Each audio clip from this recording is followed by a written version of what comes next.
People love to believe they're smarter than the system. Especially when it comes to money they don't actually have. I've watched it for nearly a century now. Bright people, educated people, successful people, they ruin their lives with debt they thought they could manage. They call it leverage. I call it legalized self-delusion. And if you're sitting there right now debating whether to invest or pay off debt, well, you're already standing on the wrong side of the fence. You've allowed the idea of owing to become normal. That's how financial disasters begin, one clever justification at a time. People think debt is harmless if they use it wisely. They tell themselves stories. My debt is cheap. My returns are high, so I'm winning. No, you're not winning. You're juggling fire while standing in a room full of gasoline. I've never met anyone who went broke without owing someone money first. That's not a coincidence. That's a law of nature. The smartest investors I know don't sleep better because they own great stocks. They sleep better because nobody owns them. You can't build rational wealth with an irrational burden on your back. You can't think long-term when you owe short-term. And you can't call yourself free when someone else controls your next paycheck. Here's what nobody tells you. Debt changes how you think. It forces short-term decisions. It kills patience. And patience, well, patience in investing is oxygen. I've seen people brag about beating the market while carrying high-interest loans. That's like bragging about swimming faster while your pockets are full of rocks. Eventually you sink. When I was young, the Great Depression was fresh in everyone's memory. People understood pain. They feared debt like they feared disease, and that fear kept them alive financially. Today we treat debt like a vitamin. Everybody takes it. Nobody thinks it'll kill them, but debt doesn't kill fast. It kills quietly. It kills when your luck runs out. You want to invest? Fine, but don't call it investing if you're doing it with borrowed money. That's gambling in a tuxedo. The only difference between a gambler and a leveraged investor is that the gambler knows he's gambling. I've seen leverage wipe out people 10 times smarter than you or me. Brains don't protect you from compound stupidity. The math of debt is brutal. It compounds against you with perfect discipline. And compounding, whether it's working for you or against you, never sleeps. I've often said the first rule of compounding is never interrupt it unnecessarily. Well, debt is the interruption. It's a parasite that feeds on your future. People ask me, Charlie, what if my debt is at 3% and I can invest at 7%? Well, genius, what if the 7% disappears? What if your investment drops 40%? What if you lose your job next month? Debt doesn't care about your projections. Debt collects always. It's funny how people overcomplicate this. You don't need a spreadsheet to tell you what's right. You need common sense. If you owe, pay it off. If you're free, stay free. Because freedom compounds better than any stock I've ever owned. In the end, wealth isn't about how much you make. It's about how little you owe. When you owe nothing, every dollar you earn belongs entirely to you. And when you control your time, your decisions, your peace, that's real wealth. So before you chase the next investment trend, ask yourself this: are you building freedom or just decorating your prison? That's the real question. People like to think money is emotional, but it isn't. It's arithmetic, and arithmetic doesn't care about your feelings, your optimism, or your fancy investment theories. Let's talk about simple math, the kind you can do on a napkin. If you owe $10,000 at 15% interest, that's $1,500 a year guaranteed loss. You can't diversify it away. You can't hedge it. It's a guaranteed negative return. Now tell me where you'll find a guaranteed positive 15% return in the stock market without taking risks. You won't, not legally anyway. That's the brutal beauty of debt. It's certain. And certainty is the most dangerous thing in finance when it's working against you. I've seen thousands of people obsess over their portfolio allocation while ignoring the debt interest eating them alive. They'll debate whether they should own 5% more of Apple or less of Tesla, while their credit card quietly compounds faster than either of those companies ever will. That's not investing. That's intellectual theater. It looks smart, but it's dumb as hell. You don't fix a leaking boat by buying a faster engine. You fix the hole first. Debt is the hole. Investing before you've patched it is just rowing toward the iceberg faster. People say, but Charlie, the market averages 10% a year. Sure, over long stretches and with a stomach strong enough to handle a 50% crash without panicking. Most people don't have that stomach. They have a pulse. And when the market drops, so does their confidence. Meanwhile, their debt keeps compounding like a metronome, steady, relentless, unbothered by market moods. The math doesn't care if the S&P recovers in 2 years or 10. Your lender wants his payment next month. When you owe, you're in a race between compounding interest and compounding wisdom. Most people lose because they underestimate how fast stupidity compounds. You can't think clearly when the meter's running. Debt taxes your mind before it taxes your wallet. You start making urgent decisions instead of smart ones. You sell early. You panic late. You start praying for miracles. That's not rational investing. That's survival gambling. I've always said if you can't handle a little misfortune, you don't deserve good fortune. But when you're leveraged, even a little misfortune can end you. That's why I've seen more investors ruined by debt than by bad stock picks. A bad stock teaches you humility. Debt teaches you despair. If you really understood math, you'd treat high-interest debt like a burning house. You wouldn't stand there analyzing the architecture. You'd get out. You'd pay it off, even if it means delaying your grand investing dreams. I once told a student who wanted to invest while holding credit card debt, "You're asking me if you should invest or pay off a guaranteed 20% liability. That's like asking whether you should drink water or gasoline." The right answer is obvious. It's just inconvenient, and people don't like inconvenient truths. The truth is, paying off debt is the best risk-free return you'll ever find. It's boring, yes, but so is staying solvent. Everyone wants excitement until excitement sends the margin call. Then they discover boredom is underrated. The best investors I've known, including Buffett, never viewed debt as a tool for leverage. They viewed it as a virus. You contain it early, or it spreads until it kills you. So when you ask me, should I invest or pay off debt, I'll tell you this. The person without debt can wait for an opportunity. The person with debt has to beg for one. And the market, my friend, doesn't reward beggars. You can't think clearly when you owe money. It doesn't matter how smart you are. Debt rewires your brain. I've watched brilliant people lose their edge because they were constantly calculating what they owed instead of what they owned. When you owe, your world shrinks. Every decision becomes defensive. You stop thinking about opportunity and start thinking about survival. That's not freedom. That's servitude with Wi-Fi. People like to say debt is a tool. Yes, the same way a chainsaw is a tool. Useful in skilled hands, catastrophic in careless ones. And most people, financially speaking, are careless.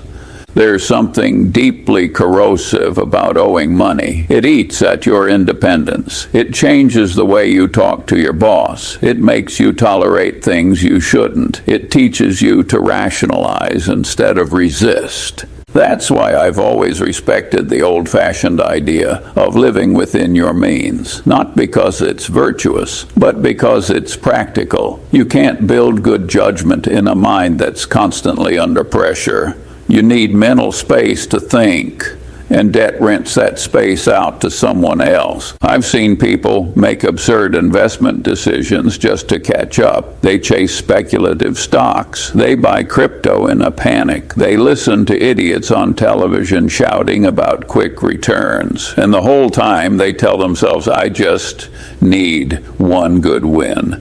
That's not investing, that's desperation with a spreadsheet. The irony is people in debt often work harder than anyone, but their effort compounds for someone else. Their time becomes interest income for the bank.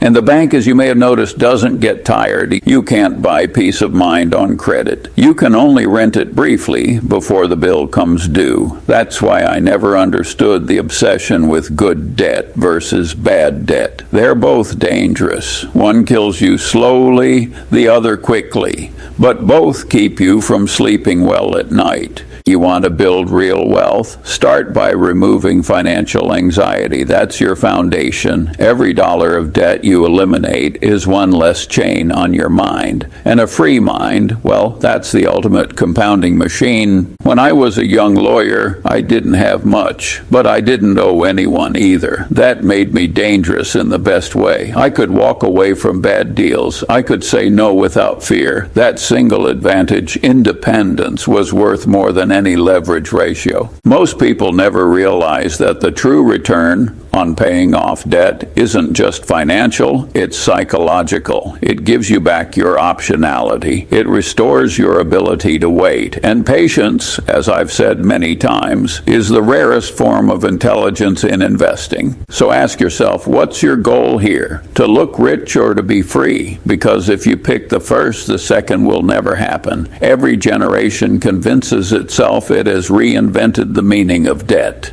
They give it fancy names: good leverage, capital optimization, financial efficiency.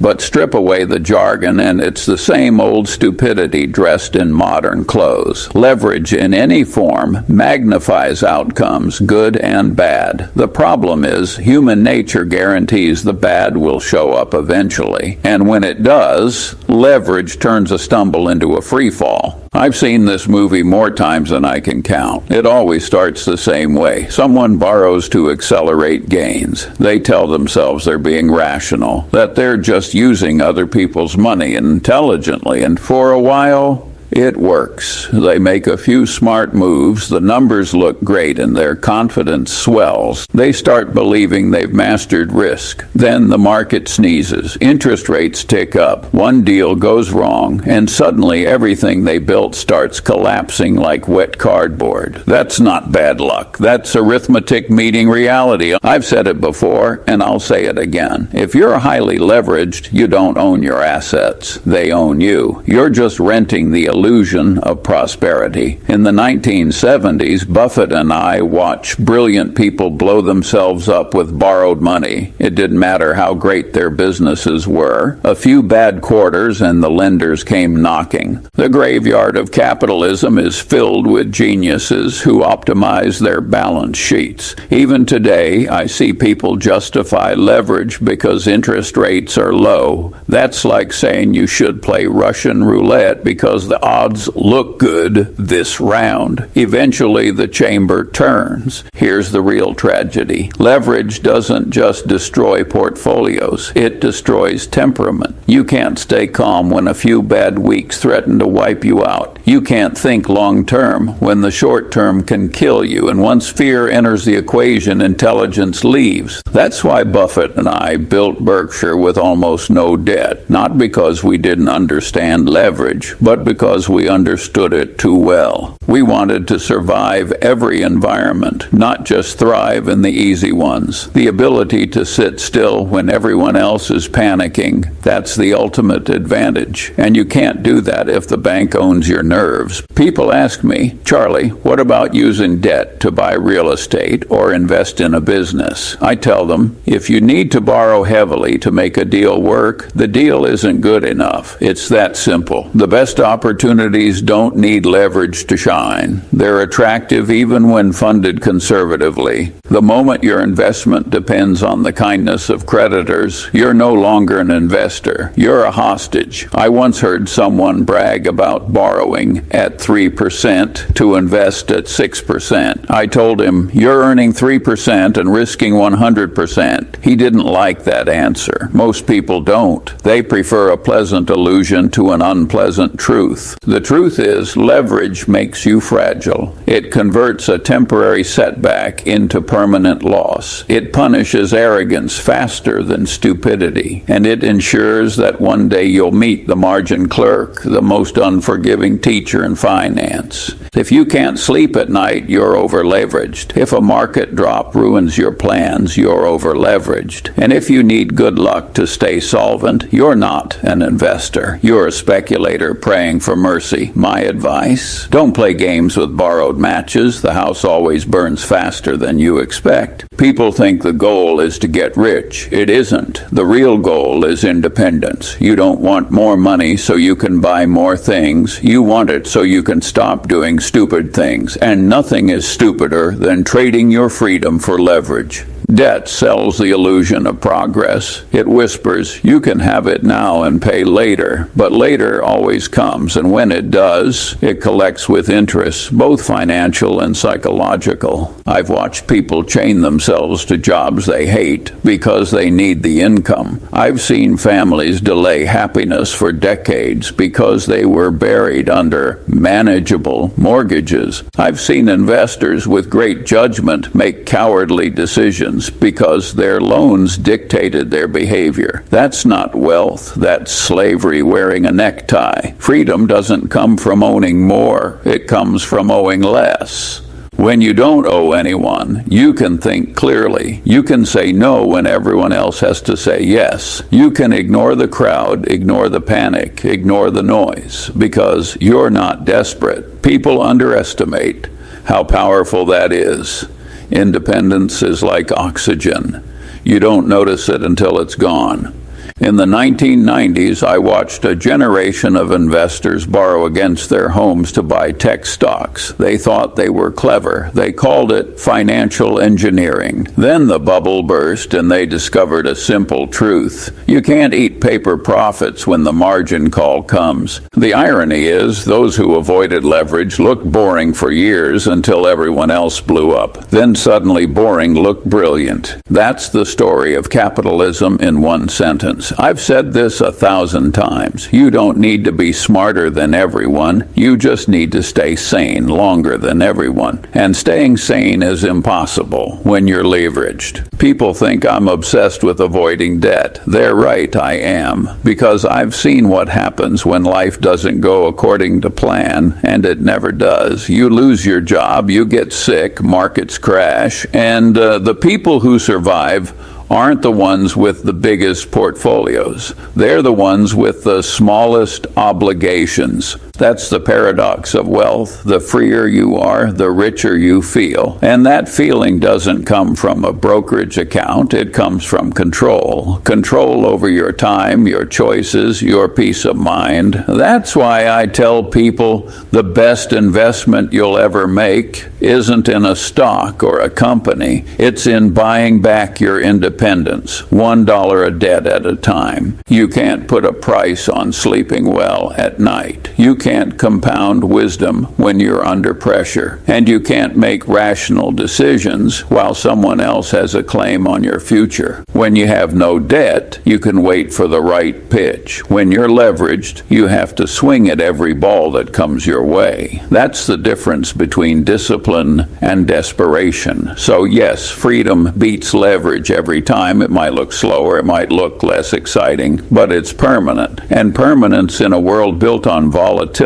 is the ultimate competitive edge. You'd think after centuries of financial disasters people would learn. But no, every generation starts fresh with the same delusions. They all believe they've found a smarter way to balance debt and investing. The young ones call it using leverage responsibly. The older ones call it letting my money work for me. And all of them forget that money only works when you're not already chained to it. I've said it before, the human mind is brilliant at self-deception. We rationalize stupidity faster than we correct it. So when people tell themselves, I'll invest while slowly paying off my loans, what they're really saying is, I want to feel rich while still being poor. It's an emotional strategy disguised as financial planning. And emotion is the enemy of rational finance. I remember a young man once asking me me, "Mr. Munger, shouldn't I invest instead of paying off my student loans? The market always goes up long term."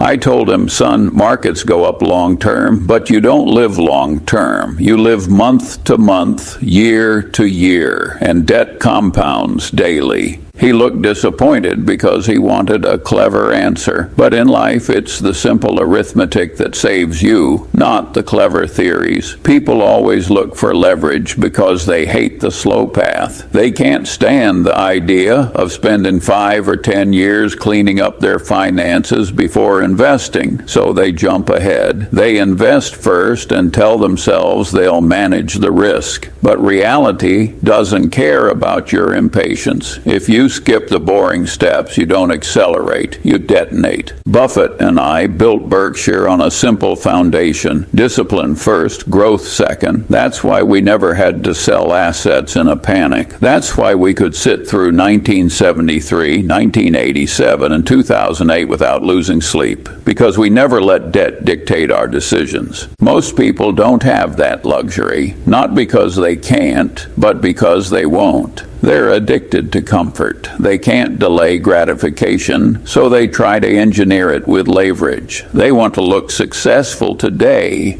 not be successful tomorrow. I've seen this story end the same way every time. Debt gives you a little boost in the beginning, then slowly eats you alive. It's like sugar, quick energy, long-term decay. And here's the most tragic part. When you live under debt, you lose your tolerance for risk. At the exact moment when opportunity appears, you'll see a market crash, and instead of buying, you'll panic because you need liquidity to survive. The brave become fearful, and the foolish become broke. Debt doesn't just ruin your finances, it ruins your timing. It makes you a slave to volatility. It forces you to react instead of think. I've said many times the best investors in the world don't need constant excitement, they need endurance. But endurance only comes from strength, and you can't be strong when you're leveraged. So yes, most people get this backwards. They think investing will save them from debt. In truth, avoiding debt is what allows you to become a great investor. It's the boring work, saving, living below your means, cutting expenses, that builds the foundation for compounding. But people skip it because it doesn't look glamorous on social media. They want fast results, not permanent results.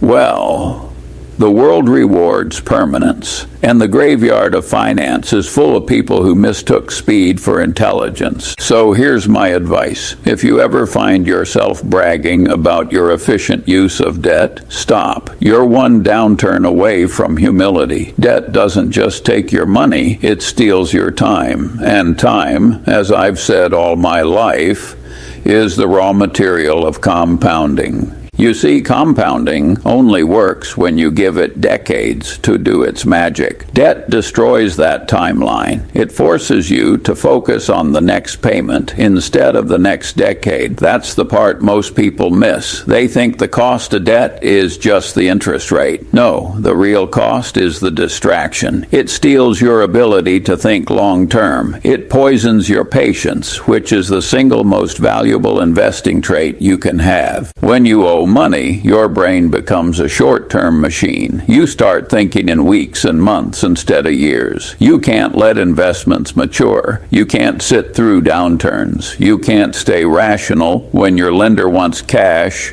but the market offers chaos. Debt makes people fragile, and fragility is the enemy of compounding. I've met countless investors who could have built fortunes if only they'd been able to wait. But you can't wait when you're leveraged. You sell at the wrong time for the wrong reason to the wrong buyer. And the worst part, you call it being disciplined. No, that's not discipline. That's survival. Buffett and I built our wealth by avoiding situations that forced us to act. We wanted to choose when to move, not need to move. That's the difference between freedom and servitude. I once said the first rule of compounding is to never interrupt it unnecessarily. Debt is the mother of all interruptions. It's the financial equivalent of pulling a plant out of the ground every few few months to check if it's growing, and yet people keep doing it, constantly refinancing, borrowing, rolling over balances. They call it financial management. I call it financial self-sabotage. Here's a rule nobody teaches in school. Every dollar you owe is a dollar that can't compound for you, and every year you spend paying down old mistakes is a year stolen from your future freedom. If you start investing at 25 and stay debt-free, time becomes your ally. If you start investing at 35 buried under loans, time becomes your enemy. Same person, different outcome, all because of leverage. People love to talk about the power of compound interest, but they forget it works both ways. Debt compounds too, just in the opposite direction. It's like running a marathon while dragging an anchor. When you're debt-free, the smallest progress compounds. When you're in debt, even great progress gets neutralized. That's why the rich stay rich. They let compounding work for them uninterrupted, and that's why the middle class stays stuck. They spend their entire lives compounding for the bank. It's a quiet trap. It doesn't explode like a crisis. It erodes like rust. One late payment, one refinance, one temporary loan, and suddenly you've lost 5 years of compounding power. People think getting rich is about intelligence. No. It's about staying in the game long enough for compounding to work, and debt kicks you out of the game early. So the next time someone brags about how they're leveraging smartly, remember this: you don't beat compounding by being clever, you beat it by being consistent. Debt interrupts consistency, and interruptions over a lifetime cost fortunes. Stay out of debt, stay in the game, let time do the heavy lifting. That's how ordinary people become extraordinary investors, slowly, silently, and without leverage. People keep asking the wrong question. They say, "Charlie, should I invest or pay off debt?" As if it's a math problem. It isn't. It's a question of ownership. Who owns your time? Who owns your peace of mind? Who owns the next 10 years of your life? If the answer isn't you, then the debate is already over. I've said it before. The world is full of people who look rich but aren't free. They drive leased cars, live in mortgage houses, and invest borrowed money. They've built beautiful cages, and they're too busy decorating them to notice the lock on the door. That's the tragedy of modern finance. People mistake activity for progress. They think juggling investments and loans makes them sophisticated. But complexity doesn't make you smart. Simplicity makes you safe. I once knew a man in the 1960s, a lawyer, well-educated, sharp as a tack. He always bragged about how he used smart leverage to invest in properties. He'd lecture everyone on efficient capital allocation. Then one recession later, the bank owned everything. He didn't lose his intelligence, he lost his margin for error. That's what debt does. It removes your margin for error. And when you remove that, you remove your survival buffer. Buffett and I never tried to be the smartest investors. We tried to be the last one standing. That's a much smaller target and a much better one. You see, when you're debt-free, you can afford to wait. When everyone else panics, you can think. When others sell, you can buy. And when opportunity knocks, you can open the door because nobody's holding it shut from the outside. People think financial freedom is a destination. It isn't. It's a condition. And it begins the moment nobody else owns your decisions. The modern investor wants both freedom and leverage, but they're opposites. One gives you control, the other sells it. You can't be half independent any more than you can be half pregnant. You're either free or you're owned. If you still need to check with the lender before making a decision, you're owned. If you still calculate your risk tolerance based on monthly payments, you're owned. If your peace of mind depends on interest rates staying low, congratulations, you're renting tranquility. and rented tranquility always expires. People don't understand that debt is a subtle master. It doesn't shout, it whispers. It tells you, don't take that risk. Don't quit that job. Don't wait for the right opportunity. It shapes your behavior until you think you're making your own choices, but you're not. You're just managing obligations. And the great irony, most of the people who get trapped like this were only trying to be financially responsible. They wanted to build credit or use leverage intelligently, and they ended up serving a system that never sleeps.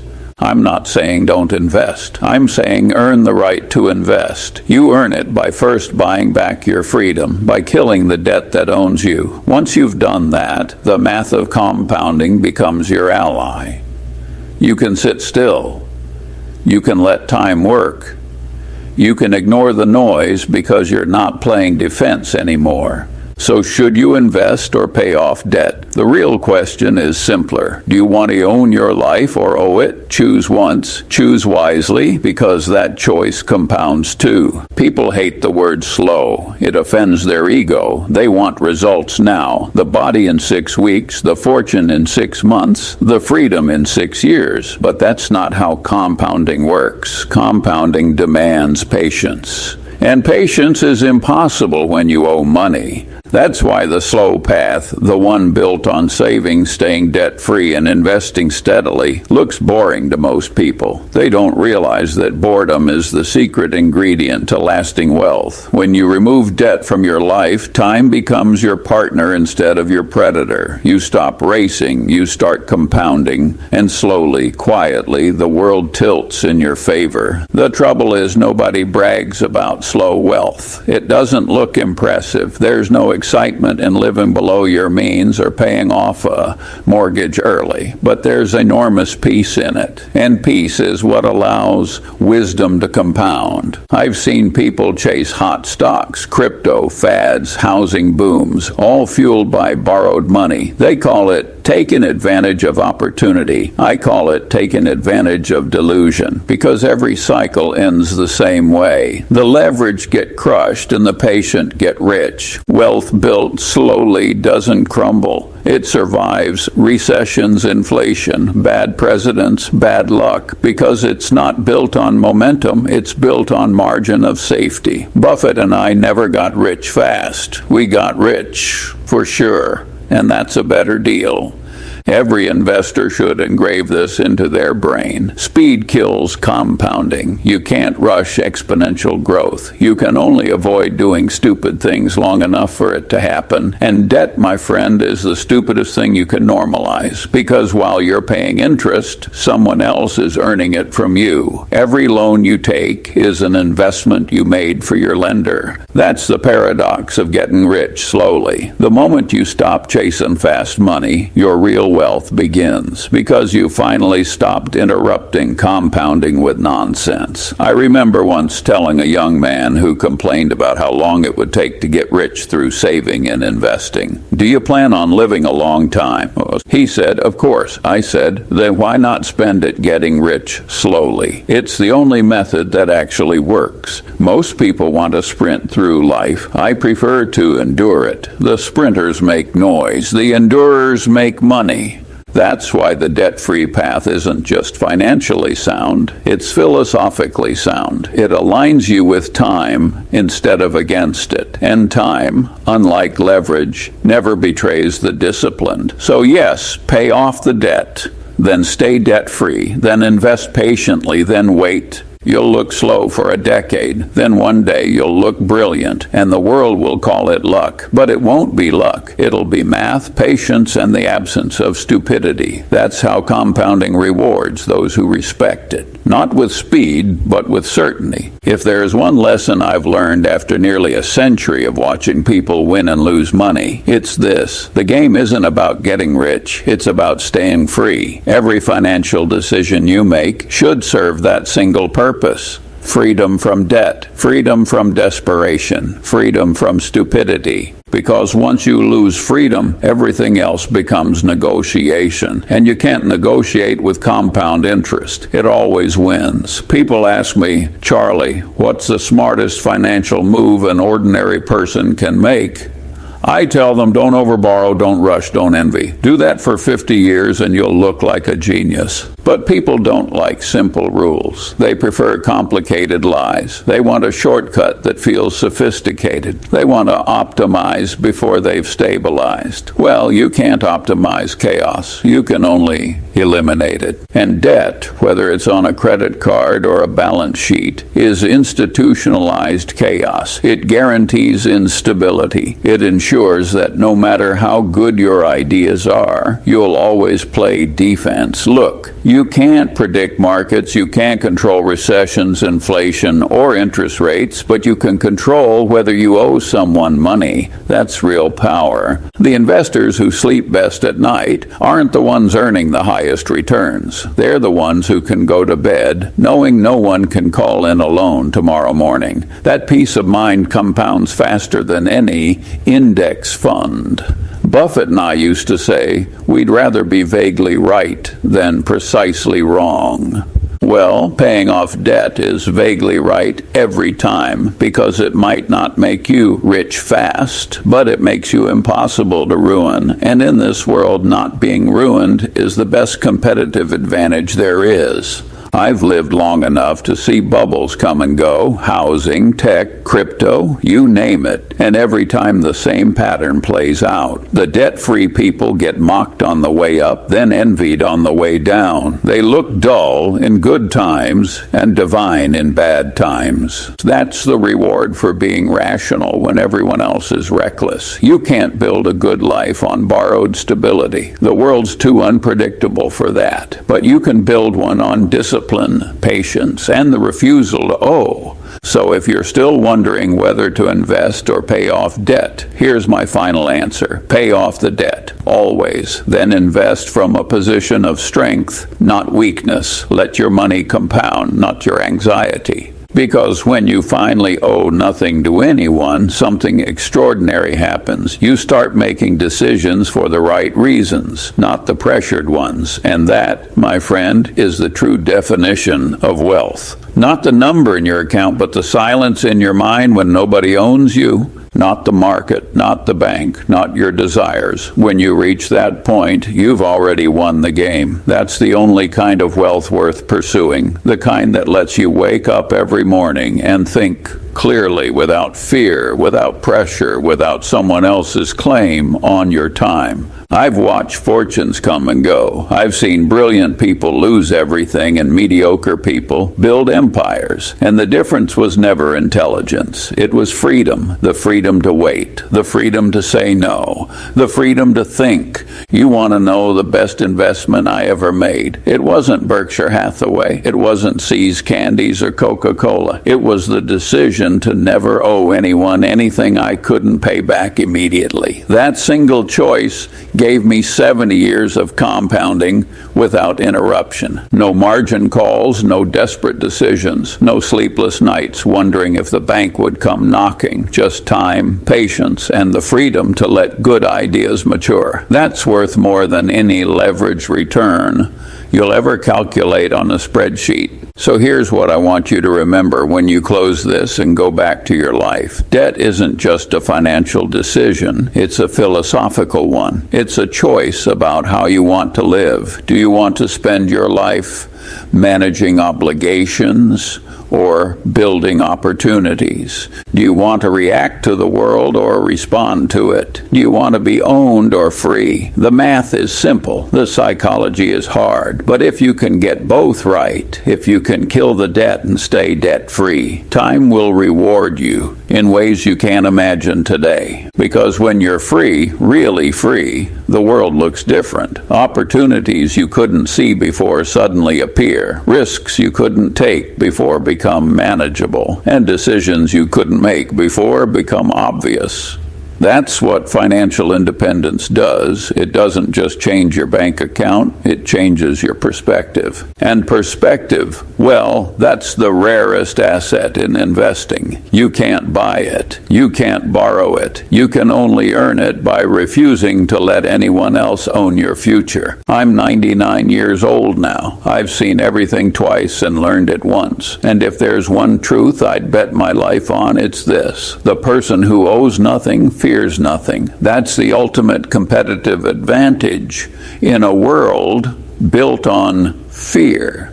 So pay off the debt, stay free, invest wisely, and let compounding do what it does best. Reward the patient and punish the reckless. That's not just good advice, that's the only advice that matters. Because in the end, wealth without freedom is just poverty with better furniture. And nobody, not even the cleverest investor alive, can compound their way out of that truth.